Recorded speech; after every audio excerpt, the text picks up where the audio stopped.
Savannah Oakwin from Savannahland 2. Today I'm sharing a quick start to finish card that I want to enter into two challenges, the Paper Smooches March birthday challenge and my own Sav challenge, using up my stash.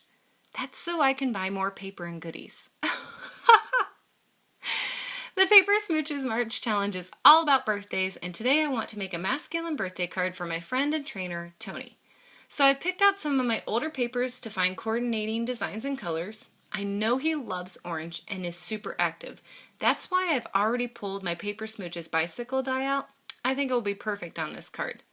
So right now I'm just trying to find papers like I always do, and I found two. Well, this set right here came from a crepe paper, and one piece is just literally a scrap. I never throw anything away. So what I'm doing is just, as always, laying out my card, my papers, thinking about what I want to do. And this paper is from Studio Calico, and it is a whole bunch of calendars. So I pulled out the March, and does that match this year's? No, it doesn't. So don't look at that. Tony, don't look at that. But it has all the dates on it, and so I want to highlight his birthday somehow.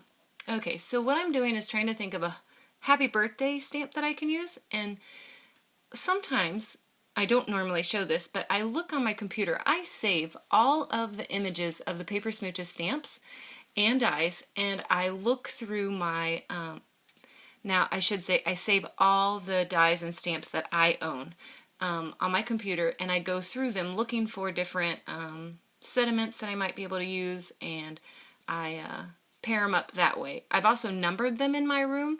That's how I organize them. So anyway, when I find them on my computer, I can just go to that number and find it quickly. That's a little tip from me to you. Another tip is, I don't know if you just saw it, you might have to rewind my video, is that I keep all my scraps in little plastic envelopes in the paper pack. It's just an easier way for me to store all my paper. Okay, so I've attached all my papers, well, not all of them, but the background papers, and I'm just getting all the glue off right now. I think this is going to look really good. Honestly, it's a simple card. Well, I didn't really have a design, but I think it's a simple design. Right now what I'm doing is I went over to my stash of papers and I found a couple of other elements I wanted to use. I told you I wanted to highlight his birthday. He loves orange, and so I'm going to do a neon orange brad. I thought that would be super cool. And then I got out some bicycle washi tape. Also another element that's perfect. Get over here, you little Brad. Sometimes when you're recording live, it just goes everywhere. Anyway, and also when you're recording live, your washi tape doesn't tear as easy as it should. Anyway, had to throw that piece away. I'm not sure where I want to put this tape. Like I said before, I don't have a design, so I'm just literally flying by the seat of my pants. And I'm just trying to put it together. I don't know why I put it on the card base, but I loved it. So happy accident. Hello. Anyway, so I put it down, put my calendar on there, and now I'm just trying to find what color of bicycle I want to do. Normally I do a white or a gray or a black, but I pulled out taupe, brown, dark gray, light gray, and I really love this navy. It matches kind of that little itty bitty strip that you can't see. So here's another tip. This was just random, happy accident. Sometimes you don't have to have your die facing the way you really think it should, so I flip my dies over and I die cut them that way. So this bike could go left or it could go right. I kind of liked it to the right, so that's how I used it on the card. Anyway, tip from me to you. So now what I'm going to do is just attach everything. And I couldn't get my glue out, so I pounded it on my desk, and I had a couple of paper fuzzies, got rid of that, and now I literally am going to attach everything. I didn't attach the brad first. I probably should have, but it's a good thing I didn't, because right there I'm thinking, and I'm like, ooh, I need to get on Facebook and check to make sure Tony's birthday really is on the 15th of March. And it is. Good thing I checked before I did anything else. Ooh, oops. I guess I poked my poker too hard, my paper piercer, into my mat, and I made a little divot. Literally, if anything could go wrong, it goes wrong on a live video. Whatever. So anyway, sometimes I use my spatula to pull up my papers to make it look more three-dimensional.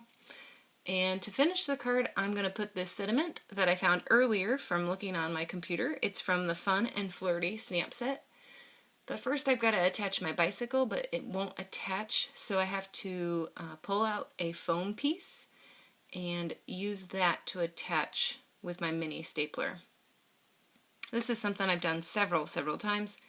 You can check out one of my other videos to see how I do that. And then I bend down the ends of the staple. Now I'm just going to stamp my sentiment, but I'm not really sure where I want it. I thought I wanted it at the bottom, but then I thought maybe I should separate the sentiment by cutting the stamp, but I didn't really like that, so thinking. This is typical Sav thinking.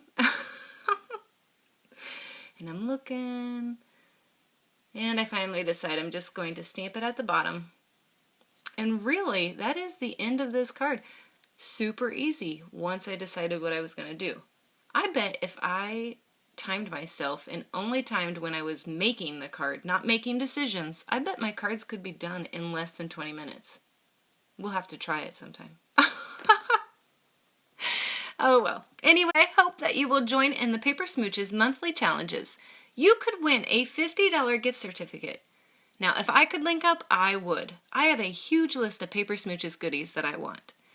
Please leave a comment below with a link to one of your creations, or link up to our Inspired by Virtual Smooches post. I'd love to check out your project.